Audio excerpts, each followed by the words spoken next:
नमस्कार दोस्तों, agree champions के यूट्यूब चैनल पे आपका स्वागत है। अभी हम डिस्कशन करेंगे कृषि पर्यवेक्षक परीक्षा 2021 जो राजस्थान की परीक्षा थी, इसके डॉक्यूमेंट वेरिफिकेशन का नोट रिलीज हुआ है। तो डॉक्यूमेंट वेरिफिकेशन में जो अभ्यर्थी जाएंगे उनको किन विशेष बातों का ध्यान रखना है और कौन कौन से डॉक्यूमेंट उनको लेके जाने हैं और उन डॉक्यूमेंट्स में किन विशेष चीजों का ध्यान रखना है। तो विद्यार्थियों वीडियो पूरा देखें, क्योंकि हो सकता है कौन सा पॉइंट आपके लिए इंपॉर्टेंट हो सकता है और कौन सा डॉक्यूमेंट आप ले जाना भूल सकते हैं। तो वो सारी चीजें यहाँ पे आपको ध्यान में रहेगी। दूसरा, वीडियो को अंत में हमने डॉक्यूमेंट की लिस्ट आपको किस तरह से तैयार करनी है, किस तरह से आपको 2 सेट बनाने हैं, तो वो भी बताया। तो दोस्तों वीडियो को अंत तक पूरा देखें। तो अब हम पॉइंट टू पॉइंट डिस्कशन करेंगे। जो कृषि पर्यवेक्षक परीक्षा थी 2021 की, उसमें जो डॉक्यूमेंट वेरिफिकेशन के लिए जिन अभ्यर्थियों को बुलाया तो उनको किन बातों का ध्यान रखना है।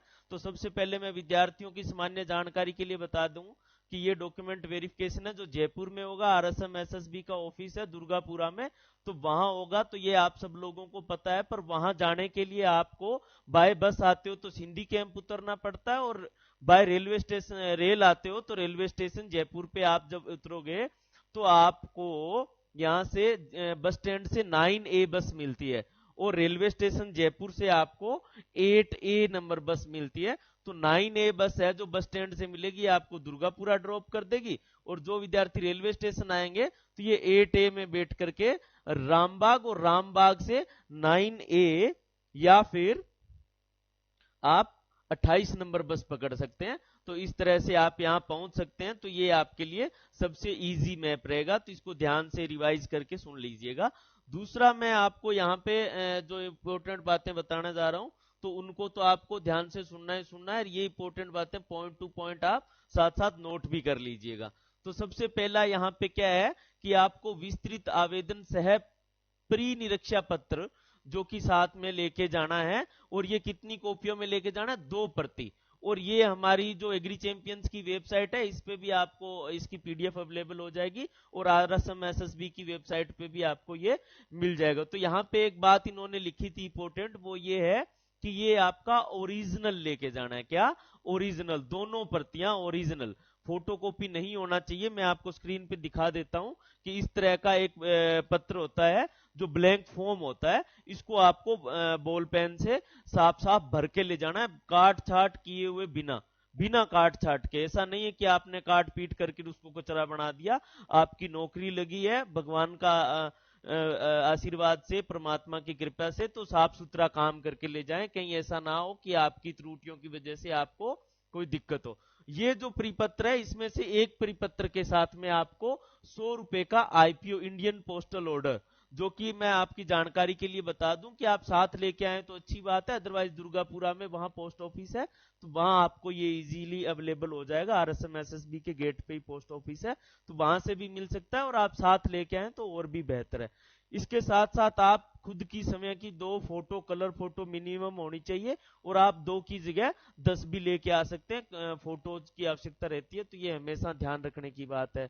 इसके अलावा आपको कृषि पर्यवेक्षक का जो ऑनलाइन आवेदन किया था वो इसलिए लेके जाना है कि उसमें जो इंफॉर्मेशन भरी हुई है तो उनको देख देख करके आप ये फॉर्म भर लेना। और ये जो आपके जो डॉक्यूमेंट वेरिफिकेशन है ये 9 दिसंबर से 24 दिसंबर तक चलेंगे। तो सभी स्टूडेंट्स को अलग अलग इसका शेड्यूल मिल गया है, तो अपने शेड्यूल के अकॉर्डिंग इनको रिपोर्ट करना है। तो ये जो 2 परिपत्र भरने हैं ये आपको अभी से भर के तैयार रखने चाहिए। जो हमारी सलाह है कि अभी से भर के तैयार रखोगे तो आप टेंशन फ्री रहोगे, कि आपको पता चल जाएगा कि आपके पास कौन से डॉक्यूमेंट की कमी है। तो ये ऑनलाइन आवेदन पत्र में जो आपने इंफॉर्मेशन दी थी उसके अकॉर्डिंग आप उसमें देख लेना, और आपको ये भी पता चल जाएगा कि कहीं आपके ऑनलाइन आवेदन में कोई जो एंट्री है वो गलत तो नहीं थी। तो ये आपका क्रॉस चेक भी हो जाएगा। तो आप अभी से प्रिपेयर रहना और अभी से इनको भर के तैयार रखना दोनों परिपत्रों को। और ये आपको कृषि पर्यवेक्षक का जो ऑनलाइन आवेदन है इससे आपका मैच करना चाहिए, या इसमें कोई त्रुटि है तो वो अभी से आपके नॉलेज में होना चाहिए। वो भी सुधारी जा सकती है, उसका टेंशन नहीं है, पर कम से कम आपके नॉलेज में होनी चाहिए वो। देन आगे कृषि पर्यवेक्षक परीक्षा का प्रवेश पत्र, क्योंकि अभी जो नोट रिलीज हुआ है उसमें आपका रोल नंबर है, और वो रोल नंबर कैसे वेरीफाई होगा वो आपके प्रवेश पत्र से वेरीफाई होगा कि आपका रोल नंबर क्या है, कैसे पता चलेगा। तो आपके प्रवेश पत्र में आपका रोल नंबर है, उस रोल नंबर के हिसाब से आप जो डॉक्यूमेंट वेरिफिकेशन के लिए बुलाया है तो उसमें क्लेम कर सकते हैं कि हाँ मेरा रोल नंबर ये है और मेरा रोल नंबर आपके नोट जो प्रेस रिलीज हुआ है उसमें है और मुझे आपने बुलाया है डॉक्यूमेंट वेरिफिकेशन के लिए।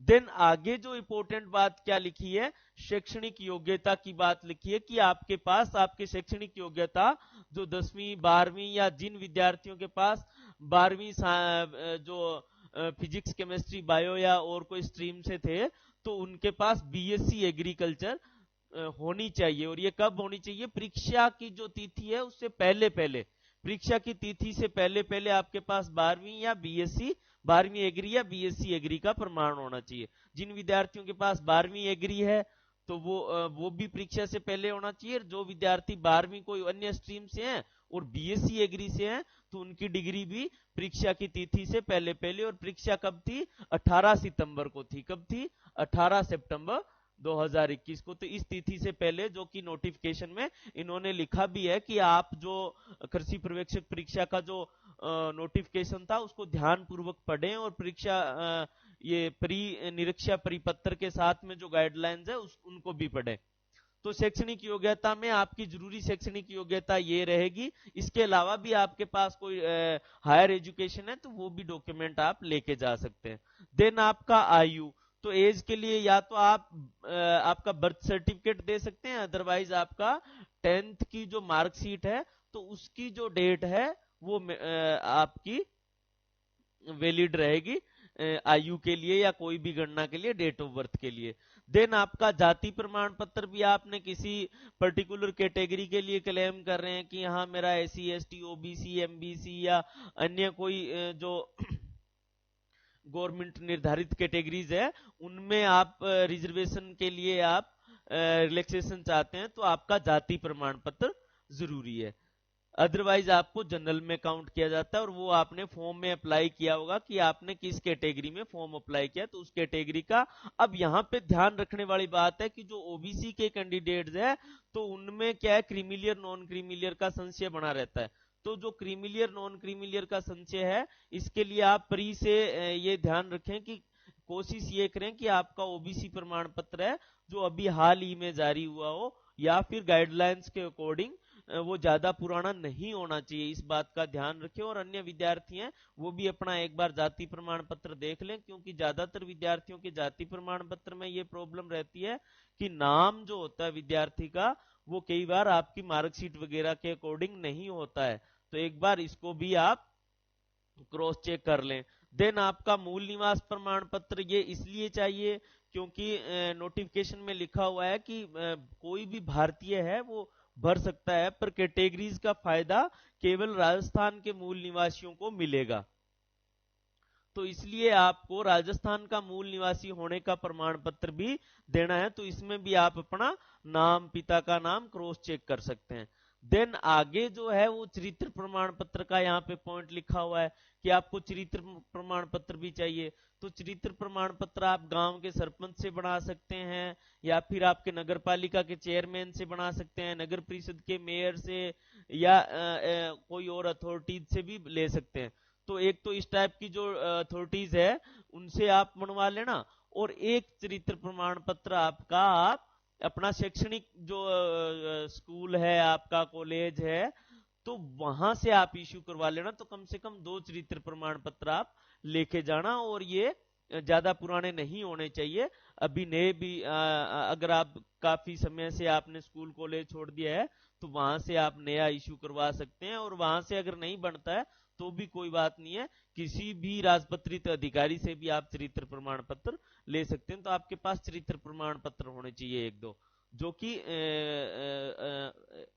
अथॉरिटीज के द्वारा जारी किए हो या जो गणमान्य व्यक्ति है उसके द्वारा जारी किया हो। विवाह प्रमाण पत्र अगर आपने एप्लीकेशन में मैरिड लिखा है तो आपका मैरिज सर्टिफिकेट होना चाहिए। सरकार द्वारा जारी स्वयं का फोटो पहचान पत्र भी आपके पास होना चाहिए, जैसे कि आधार कार्ड है या फिर आपका कोई वोटर आईडी कार्ड है, पैन कार्ड है, जो भी है, तो सरकार द्वारा जारी समय का फोटो पहचान पत्र आपके पास होना चाहिए, जो कि आपकी पहचान के लिए अनिवार्य है। अन्य प्रमाण पत्र भी जैसे कि आपकी राष्ट्रीयता, तो राष्ट्रीयता जैसा कि नेपाल और नेबर कंट्रीज के लोग भी इस एप्लीकेशन को भर सकते थे, तो जो जो उन्होंने ये दिया राष्ट्रीयता के बारे में कि कहाँ के लोग इसमें अप्लाई कर सकते हैं, तो भारत और नेबर कंट्रीज के, नेपाल भूटान के भी लोग इसको भर सकते थे फॉर्म को, तो इसलिए राष्ट्रीय प्रमाण पत्र जो आप लोगों के लिए हो सकता है, जरूरी नहीं है। जो उत्कृष्ट खिलाड़ी वगैरह के लिए क्लेम कर रहे हैं, तो वो खेल का प्रमाण पत्र जो राष्ट्रीय स्तर पे होना चाहिए। ऐसे नहीं है कि कोई लोकल किसी संस्था का खेल प्रमाण पत्र ले आए।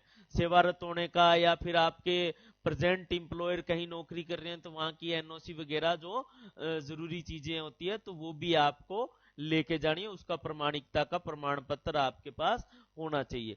आय प्रमाण पत्र भी सक्षम अधिकारी के द्वारा जारी किया हुआ आपके पास होना चाहिए। जिन विद्यार्थियों ने 2.5 लाख की इनकम से कम अगर शो करके, और परीक्षा शुल्क में जिन्होंने छूट प्रदान की है या मांगी है, 250 रुपए की फीस पे की है, तो उन विद्यार्थियों को आय प्रमाण पत्र भी देना है कि आपकी फैमिली इनकम 2.5 लाख से कम है और आपने इसलिए परीक्षा फीस में छूट मांगी थी।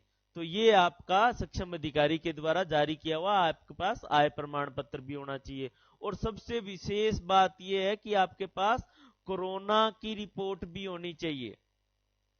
कोरोना की रिपोर्ट, कोरोना की रिपोर्ट इसलिए होनी चाहिए क्योंकि अभी क्या है, पेंडेमिक सीजन है और आप कोरोना गाइडलाइंस का भी पालन करें। तीसरी लहर अभी गवर्नमेंट डिक्लेयर कर चुकी है कि आ सकती है और वो भयानक है, तो आप लोग जितनी भी कोविड गाइडलाइंस है उनको फॉलो करते हुए डॉक्यूमेंट वेरिफिकेशन करवाएं। और कोरोना जांच रिपोर्ट है, ये आप कोई सक्षम जो चिकित्सा अधिकारी है उनसे कंसर्न करके और वहां से आप इसको करवाएं। आजकल लोग क्या करते हैं, फर्जी कोरोना रिपोर्ट बना करके ऐसे इश्यूज अपने सोशल मीडिया में देखते हैं, तो ऐसा मत कीजिएगा। आप अपने नजदीकी किसी भी चिकित्सालय में जाकर के, जो गवर्नमेंट चिकित्सालय है या फिर गवर्नमेंट रजिस्टर्ड है, तो वहां से आप अपना सक्षम अधिकारी के द्वारा वेरीफाइड की हुई आपके पास कोरोना रिपोर्ट होनी चाहिए, जो कि आपकी जो डेट है, देखो मैं बता रहा हूं 9 दिसंबर से 24 दिसंबर तक डॉक्यूमेंट वेरिफिकेशन है। तो आपका जिस दिन डॉक्यूमेंट वेरिफिकेशन है उस दायरे में 72 घंटे पहले की आपके पास कोरोना जांच रिपोर्ट होनी चाहिए। ये भी अपने आप में इंपॉर्टेंट है और इसमें कोई भी फर्जीवाड़ा मत करना, मैं दोबारा सलाह आपको दे रहा हूं। अब आगे हमारे पास पॉइंट क्या है कि जो पिछले 2-4 बार डॉक्यूमेंट वेरिफिकेशन हुए तब भी हमारी टीम वहां पे थी स्टूडेंट्स की हेल्प करने के लिए, मैं खुद वहां गया था। तो यहाँ पे इंपॉर्टेंट बात क्या है कि वेरिफिकेशन के टाइम बच्चे हैं जो घर से थैले में डॉक्यूमेंट अपने भर के ले आते हैं और फिर वहां आके रोते हैं कि सर हमारा वो सेट नहीं बना, हमें डॉक्यूमेंट कैसे करना है, मेरा वो नहीं मिल रहा है, वो नहीं मिल रहा है, 10वीं की मार्कशीट खो गई, वो हो गया, चरित्र प्रमाण पत्र खो गया, बस में रह गया, झोले में डाला था, पापा को दिया था, मम्मी को दिया था। तो इस तरीके से बहुत सारी चीजें वहां पे इश्यू क्रिएट होते हैं। तो आप सबसे पहले स्टेशनरी की शॉप पे जाकर के वहां पे यू पिन वगैरह या सेट बनाने के लिए जो भी एसेंशियल टूल्स है, पिन वगैरह जो भी है, फाइल टैग है, वो लेके आए और अपने सारे डॉक्यूमेंट्स व्यवस्थित एक रूम में रख करके सबसे पहले ऊपर अपनी कोरोना रिपोर्ट लगाना, जो कि सबसे पहले देखी जाएगी। उसके बाद आपकी आईडी कार्ड की फोटोकॉपी होनी चाहिए। फिर 100 रुपए का जो आपका इंडियन पोस्टल ऑर्डर लगता है वो लगा हुआ होना चाहिए। उसके बाद आपका कृषि पर्यवेक्षक का आवेदन और एडमिट कार्ड, ये इसके साथ आपका जो प्रपत्र जो आप पेन से भरेंगे 2 कॉपी में भरना है, ओरिजिनल भरना है, साफ सुथरा भरना है, कोई भी काट छांट नहीं करनी है। तो ये प्रपत्र जो भरेंगे इसके साथ ये दोनों चीजें जरूर लगा देना, क्योंकि इसमें आपके रोल नंबर होते हैं और यहाँ पे आपकी सारी डिटेल्स जो आपने आवेदन के समय भरी थी वो सारी है। अगर ये आपके पास नहीं है तो अवेयर होना, एसएसओ आईडी वगैरह से डाउनलोड कर सकते हैं।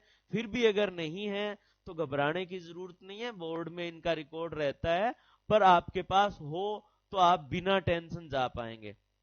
अदरवाइज आपके मन में रहता है कि नहीं मेरे पास मेरा फॉर्म नहीं है या मेरा एडमिट कार्ड नहीं है, एसएसओ आईडी से डाउनलोड कर सकते हैं। अगर फिर भी नहीं मिले तो घबराने की कोई जरूरत नहीं है, बस आप वो ही कैंडिडेट हैं जिसका सिलेक्शन हुआ है तो सब कुछ वेरीफाई हो जाता है।